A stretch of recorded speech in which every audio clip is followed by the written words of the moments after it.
সকাল বিকেলের নাস্তায় এমন এক সুলতানি রুটি তৈরি হবে যেটা দিয়ে আপনি 100 প্রকারের নাস্তা বানাতে পারবেন। একদমই তেল ছাড়া এটা সুলতান আমলের মাখন রুটি। এই রুটি হবে তুলুর মতো নরম, মুখে দিলেই মিলিয়ে যাবে। ভাইয়াদের অফিসের লাঞ্চে কিংবা বাচ্চাদের টিফিনে অনায়াসে দিতে পারবেন। এটা যেমন স্বাস্থ্যকর, খেতেও ভীষণ মজার। দেখবেন সেই বানাতে পারবেন। এত সহজ রেসিপি হতেই পারে না। তবে আর কথা কেন, চলুন দেখে নেই 5 মিনিটে তৈরি করব সুলতানি রুটি। প্রথমে নিয়ে নিচ্ছি 2 কাপ পরিমাণ ময়দা, এর মধ্যে দিয়ে দিব স্বাদ অনুযায়ী লবণ, দিয়ে দিব আমি 1 টেবিল চামচ পরিমাণ গুঁড়া দুধ। এখন দিয়ে দিব সুলতানি রুটি বানানোর জন্য যে নাইকা, সেটা হচ্ছে ইস্ট। এই ইস্ট হচ্ছে ইনস্ট্যান্ট ইস্ট। আপনি 2 কাপ ময়দার জন্য আপনি 1.5 চা চামচ পরিমাণ ইস্ট দিলেই চলবে। এরপর দিয়ে দিচ্ছি অর্গানিক আখের চিনি। এখন দিয়ে দিব একটা ডিম। আখের চিনি দিলাম 1 টেবিল চামচ পরিমাণ। একটা ডিম দেওয়ার পর দিয়ে দিচ্ছি মাখন। এটা একদমই হোমমেড পিওর মাখন। এখন বলবো ইস্ট, মাখন, অর্গানিক চিনি এবং আমাদের অন্যান্য প্রোডাক্টগুলো নেওয়ার জন্য উপরের দেওয়া নাম্বারে কল করে ফেলবেন, পৌঁছে দিব আপনার বাসায়। ইস্ট পাওয়ার জন্য আপনারা অনেকেই কল করছেন এবং নিয়ে নিচ্ছেন। 100% গ্যারান্টি দিয়ে কিন্তু আমরা ইস্টটা দিচ্ছি। আর এই মাখন কত যে মজার, নেওয়ার পর নিজেরাই বুঝতে পারবেন। উপরে নাম্বার দেওয়া আছে, অবশ্যই কল করে ফেলবেন।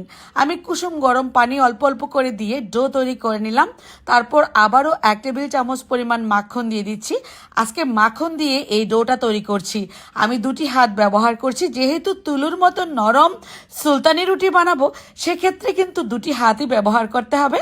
চাইলে আপনারা গ্লাভস পরে নিতে পারেন। 5 মিনিট রেস্টে রেখেছিলাম, এর মধ্যে ফুলে ডাবল হয়ে গিয়েছে। আপনারা 10 মিনিট রাখলে দেখবেন যে এটা ফুলে টুইটুম্বুর হয়ে গিয়েছে। আমি এই ডো থেকে 2টা রুটি বের করে নিলাম। একটু মোটা সাইজের হবে আর একটু বড়, দেখুন আপনারা। তারপর তেলে ভেজে নিব। ডুবু তেলেই ভাজবো, তবে তেল একটা ফোঁটাও ঢুকবে না এর ভেতরে। একদমই গ্যারান্টি সহকারে বলছি, আপনারা ট্রাই করলেই বুঝতে পারবেন। উপর থেকে শুধু তেল দিতে থাকবেন আর নিচ থেকে এটা হবে। উপরের গরম তেলের ভাপেই কিন্তু এই রুটিটা হয়ে যাবে। কতটা সফট হয়েছে দেখে নিশ্চয়ই বুঝে গিয়েছেন। ভাজতে সময় লাগবে 4 মিনিটের মতো। এমন একটা মোটা সুলতানি রুটি। তারপর এই রুটিটার সাইড থেকে আমি 4 কোনা করে এভাবে করে বের করে নিলাম, মানে নাইফের সাহায্যে। তারপর মাঝখান থেকে এভাবে করে ফেলে দিলাম। এখন আমি এটা দিয়ে স্যান্ডউইচ বানাতে পারবো। আমি আমার পছন্দ মতো নাস্তা শেপ করে নিতে পারবো। আপনারা আপনাদের পছন্দ মতো করে এভাবেই নাস্তাগুলো বানিয়ে নেবেন। হাজার হাজার পদের নাস্তা হবে এই ইস্ট দিয়ে।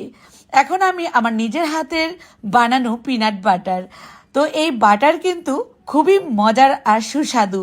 আপনারা এই peanut butter, peanut chocolate butter এগুলো অর্ডার করতে পারেন উপরের দেওয়া নাম্বারে। যা যা লাগবে সবই পেয়ে যাবেন আমার কাছে। আপনারা শুধু কল করবেন, পৌঁছে দিব আপনার বাসায়। এখন মাখন দিয়ে দিচ্ছি, আমার নিজের হাতের উঠানো দেশি গরুর দুধের ক্রিম থেকে তৈরি এই মাখন। রেগুলার এই মাখনও পেয়ে যাবেন আমাদের কাছ থেকে।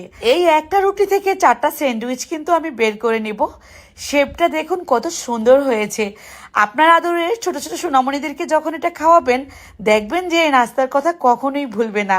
এখন আমি এর মধ্যে সুন্দরবনের মধু দিয়ে দিব, এটা আরো টেস্ট বাড়ানোর জন্য। শুধুমাত্র মধু দিয়েই কিন্তু এই রুটিটা খেতে পারবেন। যেহেতু সুলতানি রুটি বললাম, সুলতানি রুটি এমনিতেই অনেক মজা। আপনার পরিবারের মুরব্বীরাও অনেক বেশি পছন্দ করে খাবে। কেমন লাগলো রেসিপি কমেন্টে লিখে জানিয়ে দিবেন। আপনাদের প্রয়োজনীয় প্রোডাক্টের জন্য ইনবক্সও মেসেজ করতে পারেন। আজকের মতো বিদায়, আল্লাহ হাফেজ।